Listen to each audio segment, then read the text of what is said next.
Welcome into a very special playoff edition of Around Our Nation. I'm Emily Proud. Grace Remington will join us here in a bit, but we have some big guests for these big games. First up, Josh Pate is here to talk Peach Bowl before you head that way. It's #1 Georgia and 4th-ranked Ohio State. The Dogs working toward a title defense, and the Buckeyes are the first team standing in their way. But of all the 4 playoff teams, who has the best shot at taking down the defending champs? I think it's the team they're playing here. Ooh. Now, the reason why I say that very, very cautiously is because I'd love to see Michigan get another shot. Not that I'm necessarily suggesting rooting interest here, but with Ohio State, I think a lot of folks automatically go back to the Tennessee game for Georgia. And that was the passing attack. That was the offense. Remember that day in Athens? That was the day we were going to see Georgia's defense tested. And it was tested, and whatever is above A+, that's the grade they got that day. That's true, okay? We could put a period on the sentence there, but I've heard a lot of folks want to continue just down the next line, and because of that, they'll be able to just own Ohio State's passing game. They may very well do that, Emily. I just don't necessarily know that it's because of what we saw against Tennessee, because I don't know that those passing games schematically present the same challenge. I've talked to some defensive coaches in the last week and a half about this, and they tell you, statistically, those profiles may look similar. Yeah, they throw for a lot of yards, etc. Yeah, Marvin Harrison has a lot of yards. Cedric Tillman has a lot of yards. But when you get to the actual mechanisms of the passing attack, they're different beasts to defend. And that doesn't mean that Georgia's more vulnerable to one than the other. But if there is a team out there that's equipped to, let's say, do what Alabama did in the SEC championship game last year, certainly it is this team. I think the follow-up, not to put words in your mouth, but is the follow-up, if that doesn't work, is there another style that could beat Georgia? And frankly, even though Michigan's been proving folks wrong all year, I don't know that you out-Georgia Georgia. Because I think when you have all things equal, the more physically superior and just more physical period team is going to carry the weight at the end of the day. Therefore, you got to counter it. I think Ohio State has the best chance to counter it. Mm-hmm. Well, that was a great follow-up question that you asked yourself, but I have a different one. You mentioned physicality. If you take the schematics of the passing game out of it, how much does that play a role in this game? I think when you look at Ohio State and Tennessee, if you want to continue that comparison, is it's the great air raid attack, but it's also the lack of physicality in what they were able to show against a very physical team in Georgia. So how much does that come into play? A lot. I mean, that's really first and foremost what Georgia wants to predicate a game on. Before they even get into the X's and O's aspect, they really want to know if you can handle them physically. Because if you can't, it becomes basically paint by numbers instead of Picasso when it comes to the formula to beat you. They'll just lean and lean and lean, and they'll bully you, essentially. Therefore, you better hope what people are saying about Ohio State is incorrect. And I think it is, by the way. For the record, people are saying, the streets are saying, that they got pushed around by Michigan. Well, they got beat by Michigan. I don't think they got pushed around by them like they did last year. I think 5 explosive plays were the difference in the game. I'm not making excuses. That's how a football game works. But if you're looking at the way that game turned out, and you're saying, that's foregone conclusion, Georgia will just pick them up and put them on skates and do whatever they want to with them. I don't know that's the way they beat them. There are plenty of ways for Georgia to beat this team by out-executing them. But if we do get latter first quarter, early second quarter, and I'm wrong, and Georgia's going for like 6.8 yards per pop, and it's a bunch of 3-and-outs for Ohio State, and you just see a physical mismatch along the lines of scrimmage, well, that makes for a long afternoon for Ohio State. It makes for a national championship berth again for Georgia, and it just creates this entire fog and haze around the Ohio State program, because think about what we would be saying at that point. The last, 4 or 5 big games that they've been in, whether it's the Bama game in 2020, both of the Michigan games, this past game now against Georgia, if they're beaten by double digits here, nobody cares about what they're ranked in recruiting anymore. Like, nobody cares about how much they invest. Nobody cares about how nice the facilities are. No one cares about what they do against Rutgers and Indiana, because if you can't beat the big boys and you're supposed to be one of them and they keep humbling you, I'm not inserting my own opinion into this because I don't think I'm here yet, but I know without a shadow of a doubt what a lot of people will say is Ryan Day the right guy for this job? Like, what is the profile? What is the psychological and physical makeup of this program right now? It would be a very, very ugly scene if Georgia were to handle them physically. Yeah, along those same lines, out of the two head coaches, who needs this win more? By 10 miles, Ryan Day needs it more. You know, it's interesting because I never use the phrase defending champ because you can only defend something if they can take it away from you. No one's taken Georgia's title away last year. But if you're in an opportunity where you can repeat, normally that is supposed to put an inordinate amount of pressure on your shoulders. And I'm not saying Georgia's pressure-free here, but it pales in comparison to the pressure that's being felt by the Ohio State program because Georgia has basically 2022 to play for. And if they lose this game, oh well, we won it in 21. We'll be right back here next year. I believe that at least. With Ohio State, several different things have built up and they've accumulated, and it will culminate now, one way or the other, in this outcome in Atlanta. And they got to go in Georgia's backyard to do it. Even a close loss, I think, is totally different. There is one card in the deck, and that is a double-digit convincing Georgia win. If you get that, the story should be Georgia. The story will be Ohio State. Do you think the players feel that pressure? I think the overall opinion is they backed into the playoff. Either way, they're there. Psychologically, where is this team with all that pressure that's on the head coach? I know where the mentality of some of the players are. Like if we're talking about Marvin Harrison Jr. right now, I have zero doubt that that guy is not only willing to look at the edge of the cliff, he'll run over the cliff, he'll just figure it out on the way down. I don't know that the profile of this team, the makeup of this team fits that. And it's got to fit it. That's what you have to do to win playoff games, to win the Michigan game, to win the Big Ten championship game. That's what you got to do. They haven't done that. It's been good enough because of sheer talent to get them this far. And I don't really care about backing into the playoff because the bottom line is you had to win games to put yourself in the position to back in. I've never cared about that. They deserve to be in. They're in. Forget about that. But Georgia loves to use this nowhere to run, nowhere to hide phraseology. Well, it's true. There's going to eventually come a time, a little after 8 o'clock Eastern, New Year's Eve in Atlanta, where you can't hide anymore. There's nowhere to run. We can't do hype videos anymore. We can't talk about it on message boards. Your 11 have to line up against their 11. And if there is a mismatch, it's not going to be precision. It's just going to be brute physicality, and you get embarrassed. And it's, like I said, really uncomfortable after that. Speaking of uncomfortable, Georgia very comfortable in the environment that they'll be in. It'll actually be the third time that they play in Mercedes-Benz Stadium in Atlanta this season. If you compare that, they just played 6 games inside Sanford Stadium. So pretty much feels like a home field advantage. Do you see that as an advantage for the Dog Squad? I do. I think experience in the playoffs, period, is an advantage. Now, Ohio State's been there too, but Georgia being able to play in that building so frequently, and look, I miss the Georgia Dome dearly, loved that venue, but it is what it is. I'm not here to talk about the Georgia Dome unless you want me to, but I think that their familiarity with not only the venue but the stage is very opportune for them, and it is such an engaged fan base. I don't think people fully understand how engaged the Georgia fan base is, because I'm from Georgia, and I can tell you, not too long ago, Emily, this fan base had a reputation for being complacent. They did not create an overly hostile game day environment. This was not a group of folks that you feared playing in front of. And it's really funny. It shows you the impact that hiring the right coach can have. Because about the time Kirby Smart came in the door, the intensity around the Georgia program, the standard around the Georgia program elevated like 2 or 3 notches. Those people reacted. The folks back in my home state reacted. Now you go in Sanford Stadium and take the Tennessee game this year, for example. People said, it's one of the loudest environments I've ever heard. I was there. I can confirm it. You go to the SEC championship game. Very hostile. I think I counted like 16 LSU fans total there. I would imagine they'll have Ohio State outnumbered, although the Buckeyes do travel very well. But it is an entirely different mentality that the entire orbit of Georgia football has, and that includes the fan base. So absolutely, it's an advantage for them playing in Atlanta. Fan base getting immediately rewarded too. Those concession prices, super cheap there. So good for them getting to play 3 games there. All right, meanwhile, let's go back on the field. Who do you like in the matchup of a high-flying Buckeye offense and the stingy, physical Georgia D?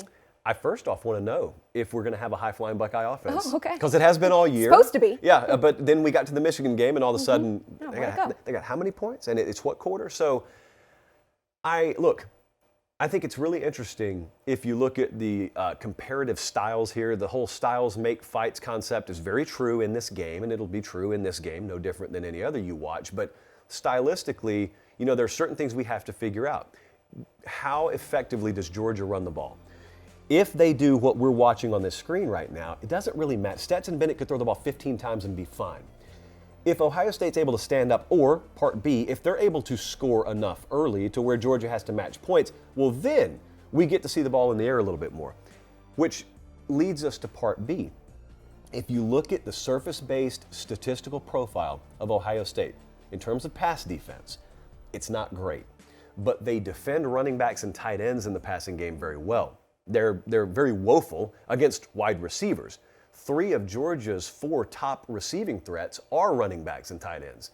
One of them is Kenny McIntosh in no particular order. You got Brock Bowers, you got Darnell Washington, and then Ladd McConkey is the only receiver in their top 4 that is a traditional receiver, which is why I think A.D. Mitchell is actually Georgia's most important player here. He's battled back from injury. You saw him in the SEC championship game. They got 3 or 4 weeks to get him right.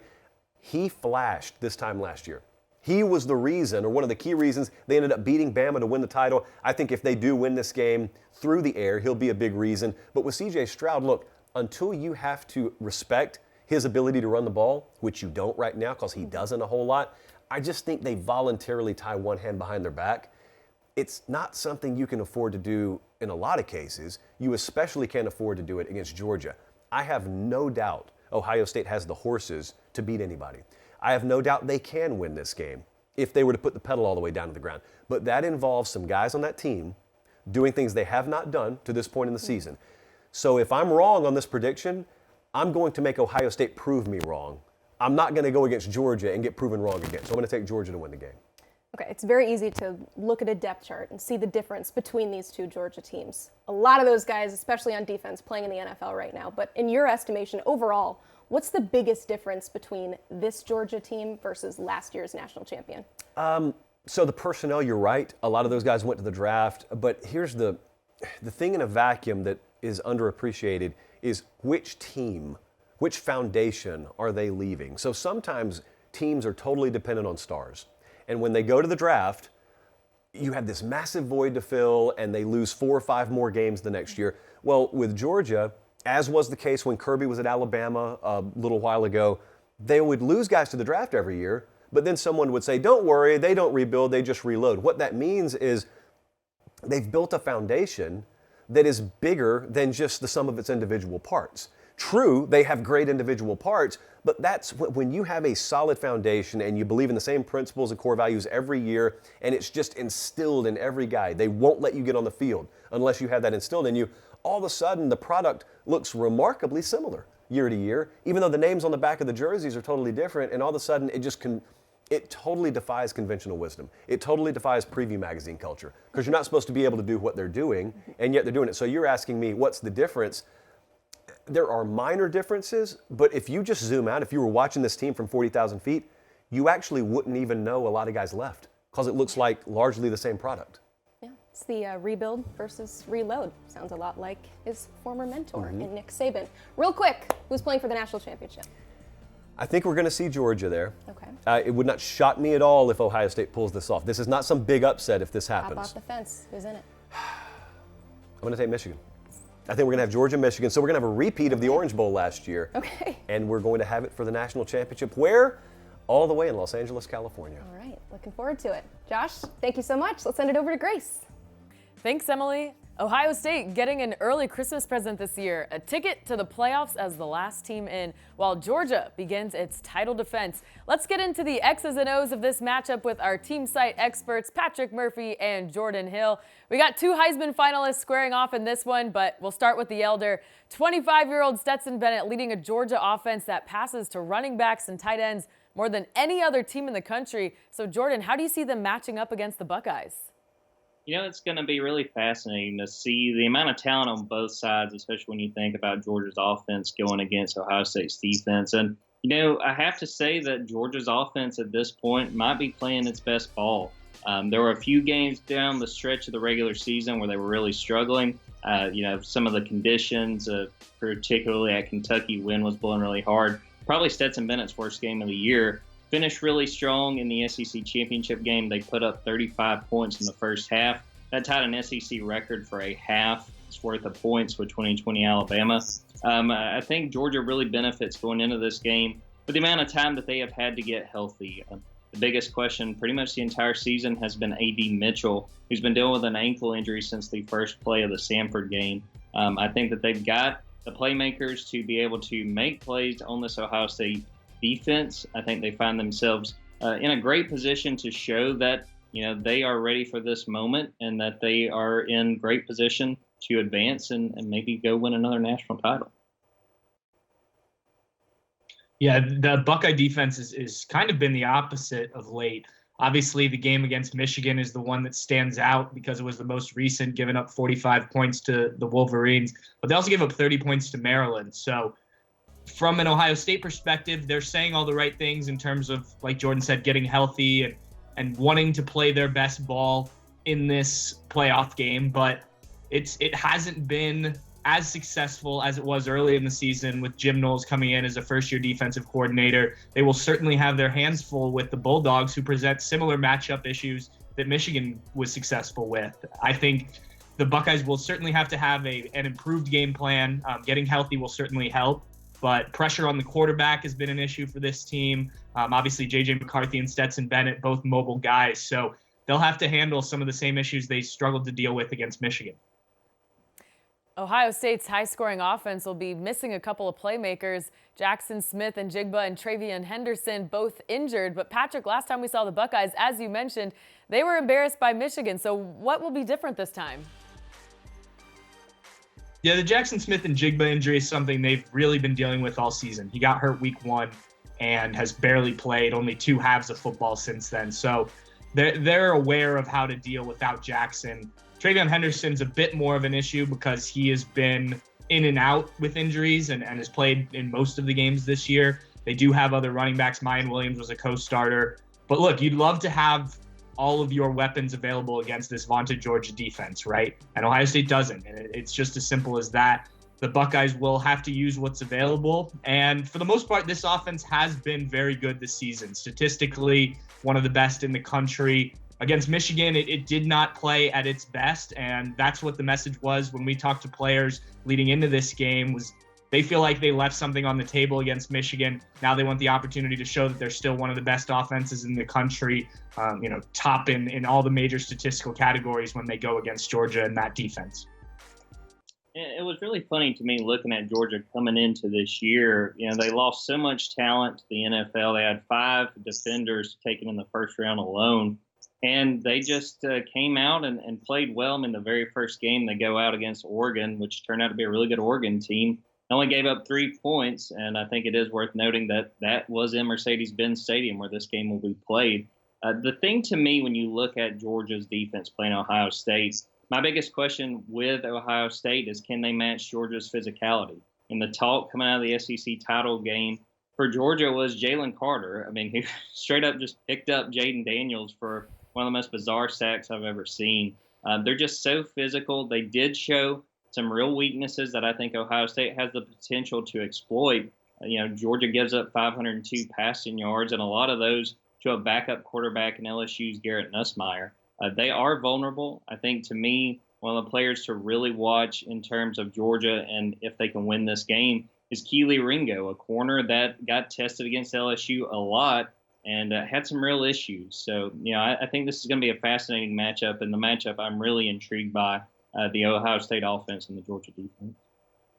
Not too much familiarity in this one, as these programs have faced each other only one time before, and that was all the way back in 1993, 20 years ago, so not much to pull from that. But Jordan, what's the X factor in this game? To me, it is the secondary, and again, kind of starting with Keely Ringo, who was targeted 11 times in that LSU game. And people who are not familiar with Georgia may not watch them every week. If you'll remember, Keely Ringo was the hero of the national title game back in January. He has the pick 6 that effectively sealed that game. Georgia wins its first national title since 1980. And he's had up and down games, and I think Keely would admit to as much. A guy that some think could be a top 10, top 15 pick. He really got picked on in that LSU game. And I will say Keely Ringo has risen to the occasion a few times this year. Had a huge interception in that very much highly anticipated game against Tennessee. And his interception in the end zone essentially was the beginning of the end for Tennessee. How does this secondary respond, again, after a really tough go of it against LSU. We know that Ohio State has playmakers even without Jackson Smith and Jigba, but is Georgia able to keep them in check? For me, I think it's the Ohio State defensive line going up against Georgia's offensive line. When Ohio State played some of its best defense, the defensive line really showed up. Be that JT Tuimoloau against the defensive end against Penn State earlier this year, where he had 2 interceptions, multiple sacks. Zach Harrison in his senior year has finally played like the 5-star prospect he was recruited as. And in the interior of the line rotates a number of talented guys. The thing is, they haven't gotten a ton of sacks, a ton of pressures this year. And when you're playing a mobile quarterback like they just did against J.J. McCarthy of Michigan, now you're going against Stetson Bennett, who can certainly move around in the pocket and make you pay if you miss tackles. I think that's going to be key for Ohio State. You've got to get pressure on Stetson Bennett. You've got to make his life difficult. And they certainly have the talent to do it, but the track record hasn't been there so much this year. So you're going to need that in the national title game for sure, or the college football playoff semifinal, I should say. All right, guys, appreciate your time. Have fun covering this semifinal game. And for more on this matchup, check out bucknuts.com and Dogs 24/7.